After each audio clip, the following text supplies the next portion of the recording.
तो इस वीडियो में हम लास्ट में हमने क्या बात की थी कि भाई इस वीडियो में हम चेक करेंगे कि भाई हमारा जो इंट्रोडक्शन के बाद जो हमें करना था, राइट? समझते हैं। चलिए, तो यहाँ पर हमने सारे कोड का जो हमने फर्स्ट कोड करा था हेलो वर्ल्ड, वो आज हम समझेंगे आराम से, चीजों को थोड़ा सा ध्यान देंगे। राइट, पहले हम लिखते हैं इंक्लूड। राइट, इंक्लूड stdio.h क्यों लिखते हैं, समझ में आया? अभी हमारा मेन कॉन्सेप्ट ये कि हम ये चीज क्यों लिखते हैं। तो यहाँ पर मैं आपको नोटपैड ओपन करता हूँ एंड देन यहाँ पर आपको कोड करता हूँ, ठीक है? stdio.h, इसका फुल फॉर्म क्या होता है? पहले तो यहाँ पर आप ये समझना, standard standard input output dot header. Right, तो जो कि हमने लास्ट टाइम सॉफ्टवेयर डेवलपमेंट जो कॉन्सेप्ट समझ रहे थे हम, उसमें हमने देखा था कि भाई सॉफ्टवेयर जो है वो डेवलप कैसे होता है। राइट, तो उसमें एक हमने हेडर फाइल फर्स्ट चेक करता है प्री प्रोसेसर, ये भी देखा था। राइट, तो यहां पर ये standard input output dot header file, इसके अंदर हमारे जैसे हम प्रिंट एफ करते हैं, प्रिंट एफ लिखते हैं, ये फंक्शन है, या फिर स्कैन एफ करते हैं, ये फंक्शन है। तो ये सारे फंक्शन हमारे इसी हेडर फाइल में लिखे हुए हैं, इसी हेडर फाइल की वजह से हम ये सारे फंक्शन जो है वो चला पाते हैं। ठीक है, तो ये हमारा बेसिक एक हेलो वर्ल्ड का प्रोग्राम है।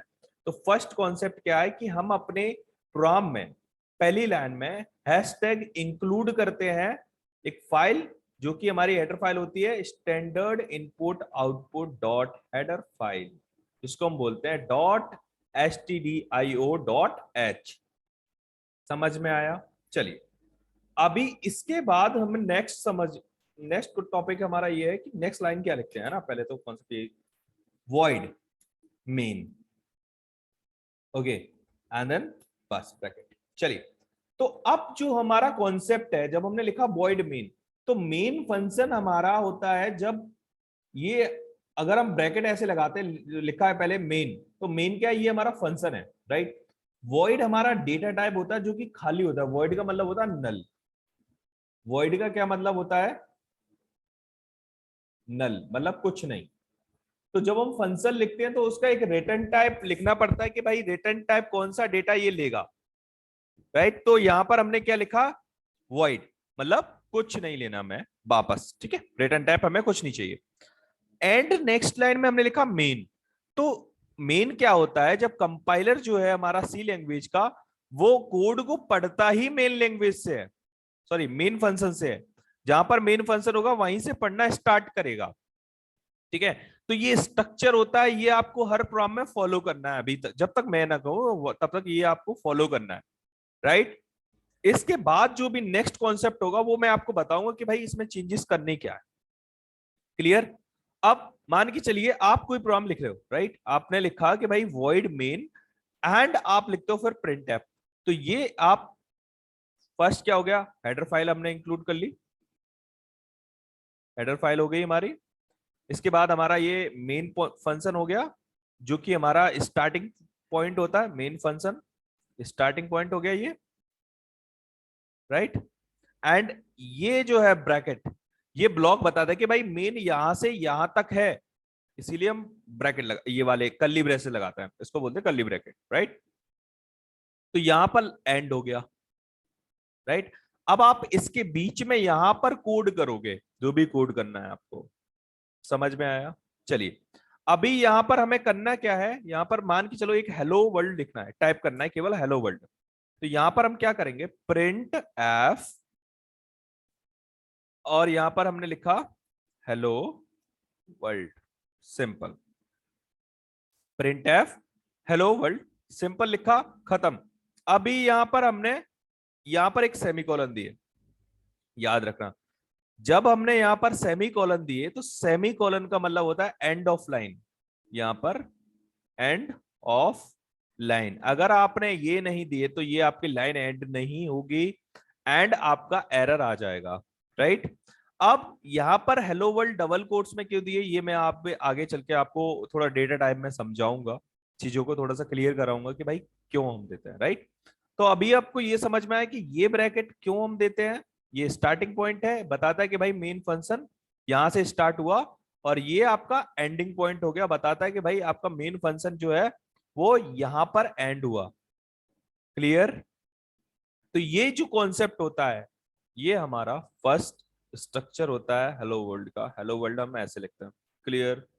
अभी मैं आपको जो यहां पर हमें कोडिंग जो करनी है ये आपको कॉन्सेप्ट हम आगे इजीली थोड़ा सा समझाएंगे, चीजों को और बेटर करेंगे। राइट। तो आज के लिए आज के वीडियो में इतना ही रखते हैं ताकि नेक्स्ट वीडियो जो है वो आपको थोड़ा सा अच्छे से समझ में आए चीजों को। ठीक है। प्रैक्टिस जरूर करना।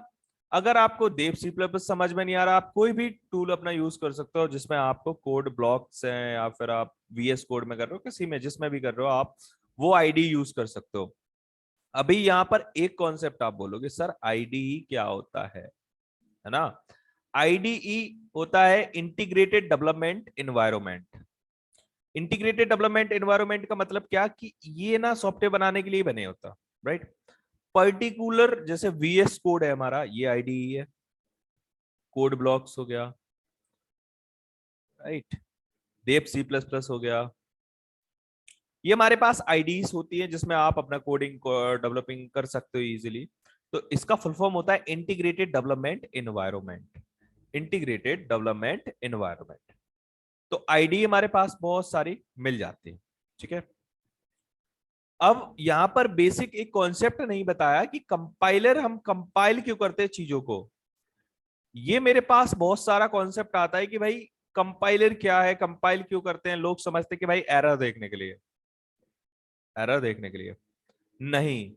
देखिए क्या होता है कि जो प्रोग्रामिंग लैंग्वेज है, कॉन्सेप्ट समझना, जो प्रोग्रामिंग लैंग्वेज है राइट, ये मैं लिखा हुआ दे दूंगा। उसमें हमारे पास एक हाई लेवल लैंग्वेजेस होती हैं, हाई लेवल, एक low level. Right.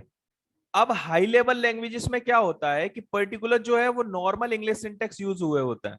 Normal English syntax मतलब इंग्लिश में लिखा रहता है नॉर्मल। ठीक है।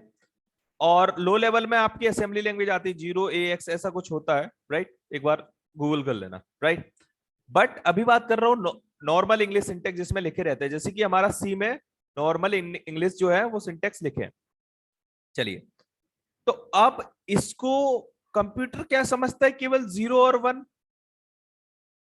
यहां पर कोड आपने किया हाई लेवल में, तो हमारा सी जो प्रोग्रामिंग लैंग्वेज है वो आपका हाई लेवल बेस्ड होता है। राइट। आपने कोड किया है हाई लेवल में। राइट। तो हमें क्या चाहिए, ट्रांसलेटर चाहिए ना, वो 0 1 में कोड चेंज करें फिर वहां से हमें समझ में आए चीजों को। राइट। तो कंपाइलर हमारा एक ट्रांसलेटर का वर्क करता है, कोड को 0 1 में कन्वर्ट करता है। जैसे कि आपने लास्ट टाइम सॉफ्टवेयर डेवलपमेंट में देखा था 0 1 में कोड हो गया था।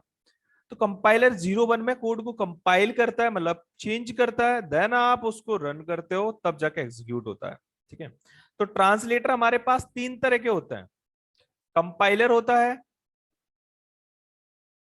इंटरप्रेटर हो गया जो कि पाइथन में यूज होता है, इंटरप्रेटर। राइट। और असेंबलर हो गया असेंबली लैंग्वेज को यूज करने के लिए। अब यहां पर जो कंपाइलर है वो कंप्लीट होल कोड होता है, जिसे कोड लिया और उसको 0 1 में कंप्लीट किया फिर जाके रन होता है। राइट। इंटरप्रेटर जो है वो कोड को लाइन बाय लाइन रन करता है, पाइथन यूज होता है ना, लाइन बाय लाइन चलता है। राइट। असेंबलर असेंबली लैंग्वेज के लिए यूज होता है। 3 कॉन्सेप्ट समझना। नहीं समझ में आएंगे, मैं इसका लिखा हुआ ना कॉन्सेप्ट दे दूंगा, अभी बस आपको ये समझना है कि कंपाइलर जो है वो कंप्लीट कोड को 0 1 में चेंज करता है एंड 0 1 का जो कोड है वो आपका एग्जीक्यूट होता है। बट इंटरप्रेटर है वो कोड को लाइन बाय लाइन चेंज करता है, असेंबलर आपके असेंबली लैंग्वेज को चेंज करने के लिए होता है। राइट। कंपाइलर केवल एरर फाइंड नहीं करता, याद करना।